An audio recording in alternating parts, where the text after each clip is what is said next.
I have a question for you, Yes. because your career spans, I wish I had as diverse a career, but I was reading your discography, and you've recorded with Madonna, Mariah Carey, all the way down to, in Nashville, not down, up, to Merle Haggard. Right. And so I'm curious because you were born in Nashville.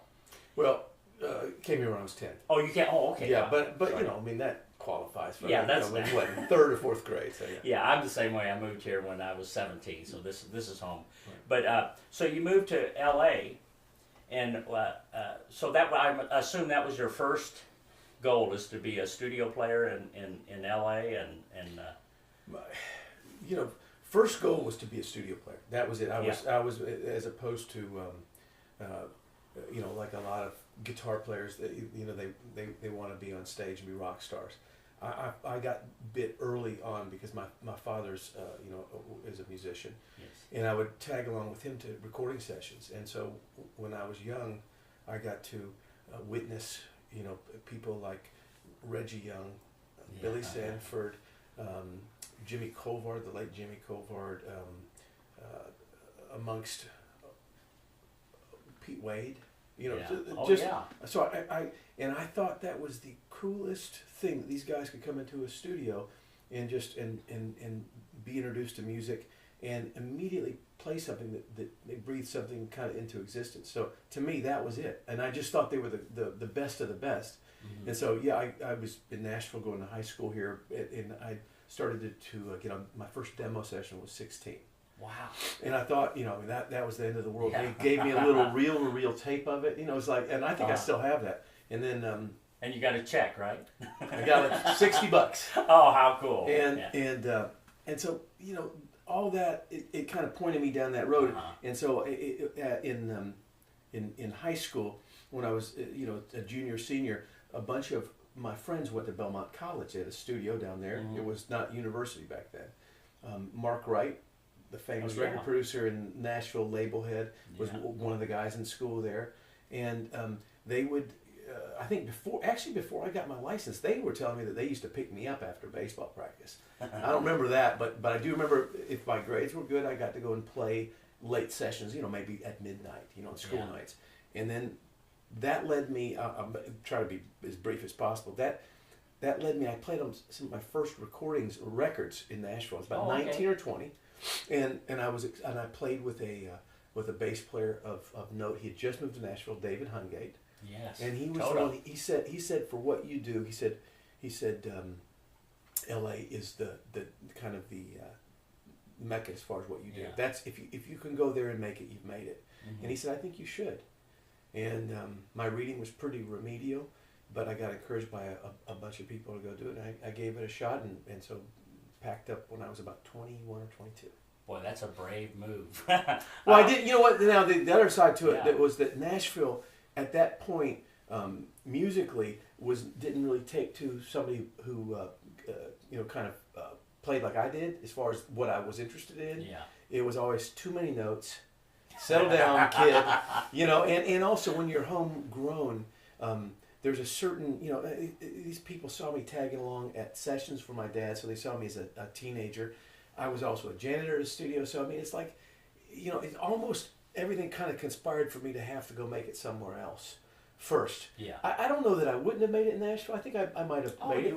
Well, you did. But but there were quite different circumstances. But but going away, it seemed like it was a clean slate. And L.A. on the other hand, at that point, thrived on youth. And loved that energy. So it was the right timing, and also at that time, probably the biggest studio guitar player in Los Angeles was Steve Lukather at that time. Yeah. Undisputedly, and he was kind of stepping away from it because he had a band that was successful. Mm-hmm. So everything kind of just there was a path. Parting the waters for you. And I didn't have no rule book. We just went out there and kind of just gave it a shot. Oh, that's great. Well. They all have your discography, so they can look at all the people that in LA you ended up recording with, everybody. And the one I want to ask you about is two of my favorite artists of all time is Michael Jackson, and Quincy Jones as a producer. Yeah. I mean, I still hope that call comes someday. I don't know, but how awesome was that? I mean, do you have any insights? You know, you're walking into a studio Yeah. and I mean, I can't. top of the top. I did know. I mean, when you're that young, I probably was 24 or 25 maybe, and certainly Michael Jackson had Thriller, and to actually get a call to be there and invited to play, you got that, but it was probably was a little less aware. Just because of my age. Yeah. Okay. And I remember I probably was nervous, but the thing that I remember about the whole situation was the utter professionalism. Quincy Jones, the legacy. He's like can you talk about legacy when somebody's still legacy. Yeah. It's still, it's ongoing.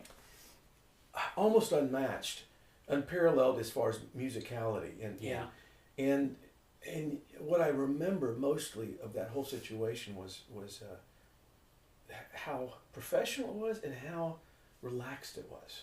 Yeah. And I guess in retrospect, they could have had anybody. They did. They hired anybody that they thought might bring something to the music. Mm-hmm. And as opposed to being heavy-handed, dictatorial, and all that kind of stuff. They did just the opposite. They made you feel like a guest. And put you kind of at the head of the table. And I guess in retrospect too, it opened you up. It allowed you to feel like you had something to contribute. They were interested in what you were going to contribute. Your artistry. That's it. Yeah. They recognized that you weren't just a hired hand. You weren't just there to fill a spot. And I experienced several other times. There were times in sessions. There was some old guard there that I remember. I'll never forget. An arranger on the session. Yeah, he hit the talkback and he kept saying, "Hey, guitar player." He didn't even know my name. Yeah. And it went on for days like that. Yeah. Anyway, just the opposite, and they were so good, and they had such an aura. Like it to me, I would assume it'd be like playing for Bill Belichick. Yeah. And the New England Patriots. Yeah. That it's like you're there. You put on your suit and tie and bring it. Mm-hmm. And it was a wonderful experience. And Michael Jackson was the exact same way.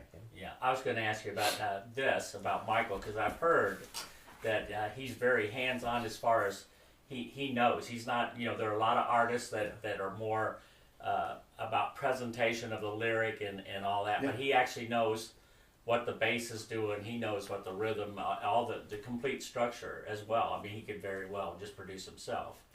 Is what I've always heard. I think their thing was a collaborative effort. I understand it too. It wasn't like Quincy brought out the best in him and vice versa. Yeah. I think it was that kind of situation. There was a trust and when two heads are better than one usually. If you have that. So I remember he asked questions as opposed to the same thing. It's like he didn't come in as Michael Jackson. So. Which is strange. I mean, and just a quick note, you can edit this out if you like. We're gonna keep it in. He had to actually, the first time I met him, he had to put on some, some like a wig or something like that to walk down the street. Oh yeah. Because he was a person, but he was unarguably probably the biggest pop star at the time. Yeah. So and he was just very. Kind, regular soul. Ask about, it was back in the day when we had all these mountains of rocks and stuff like that. And he was just very curious about what sound, what does that button do, that type of thing. And then they just, they just got you to do what you do. And I guess the first time went well because I got asked back to do some more stuff. And it was one of those things where, in retrospect, you've had them. It's just those seminal moments in your career that kind of. Once you've been invited to that, it kind of solidifies like you're one of the guys. Yeah, you're in the club. You walk away pinching yourself. Yes, this just happened. Yeah, and then you pray that they use your part. Yeah, you go through all that. Well, that leads me to what another point because I know now as a player you've climbed the mountaintop in both Nashville. You recorded with Merle Haggard and. Everybody in town. John Anderson, you and I shared many hours with James Stroud doing Clay Walker, Clint Black, the various artists, and you played on Trisha Yearwood, everybody. I mean, just the who's who of country music. And so you mentioned it's a team effort. Now let's look at you as a producer. I want the class to know that it wasn't my idea to play on Megadeth.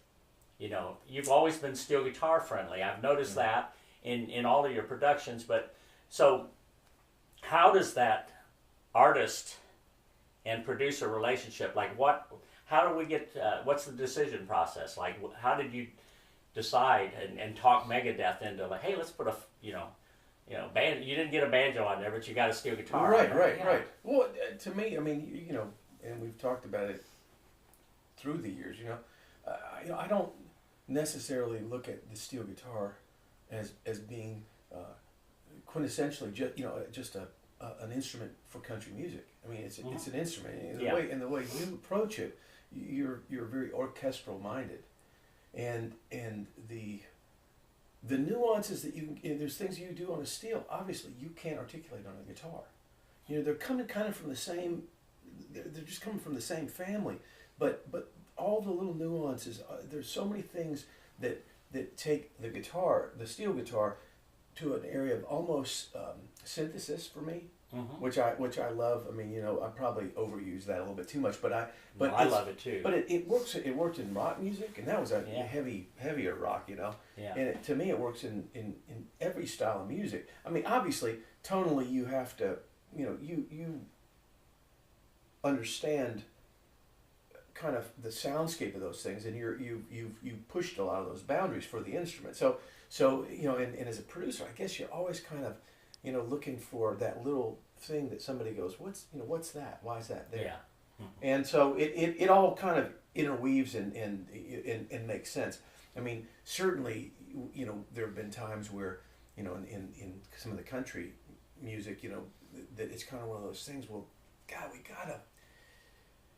we have to make it fit this format, right? And sometimes that's the discussion. But I'd say for the most part, for me, I don't feel like that I've ever felt the need of doing that as much. It's just that I love your musicality, and I love the way that you kind of where not to play as much as you know where to play. Yeah. And then you're also not, I mean, I know this is a steel guitar class. I mean, I think I may be getting ahead of ourselves, but the key is when you say teamwork, it's knowing how to play as an ensemble. Yeah. And not have to dominate. I mean, you can, I've heard, when you are asked to dominate a record, and you can dominate. There's no doubt about it. Mm-hmm. But the thing that I would say to your, all the people that are watching these interviews that you have in your classes, is it's so important to be able to step up to the plate when you're asked to be the cleanup hitter and swing for the fences. But equally as important is the ability to hit eighth in the line. My baseball analogies. And be a role player. Yeah. And if you have to sit out for this one little line that seems insignificant that anybody else in the world could play, knowing that you can be counted on to do that. Yeah. To me, as a producer, that's golden. Yeah. Because I'm not having to micromanage that. Yeah, I was going to ask you. That was one of my questions. Is that when you go to cast the band on all of the instruments, is that what you look for? Is that a common factor within all the musicians? Is that the same feeling, like Yes. knowing when to, and that's important to make the record happen, I would think. Well, yeah, I mean, and I guess maybe with the luck of having had a history, I've been fortunate to play with some great musicians who are arguably the best at their chair, or there's no best, but the top five. Oh yeah. And I've seen, just because I'm old, you sit there. You've been in this business a long time. I've seen situations deteriorate because somebody has to be a star, and to me, it's sometimes a situation can absorb that, and it's okay if somebody's there to be that star. Yeah. But I'd say 95% of the time it's destructive. It's a distraction. Yeah. And it's like everybody at if you're invited to play in a session, you're all in the club. You're there. Yeah. And all equal. And I think that's, again, it's where, I always heard this thing: if you play sports when you're a kid, it'll relate to the rest of your life. And I always thought that was hogwash. Yeah. But it really has affected me, because I was a big team player, sports player. Mm-hmm. I love sports, and at some sports I was okay. There were other sports I was better at. But the notion of team, and it's like we got the Super Bowl in a couple of weeks, and this team has repeatedly been there. Yeah, I know. And they build this team off of role players. Yeah. And they don't seem like the biggest stars, but I mean, think how great they are. And usually a lot of times they're not even the same. They're diminished size wise, whatever. Yeah. That speaks to me, and I found out that the very best of the best in my experience, and the ones who I'm drawn to, are those who, the cliche, leave the ego at the door, but that don't have to have that they're so confident that they don't have to have the limelight. Yeah. And that's that's why, obviously you and I have worked together for years, and there are several of the musicians I feel the same way about. Yeah. And I'm drawn to those.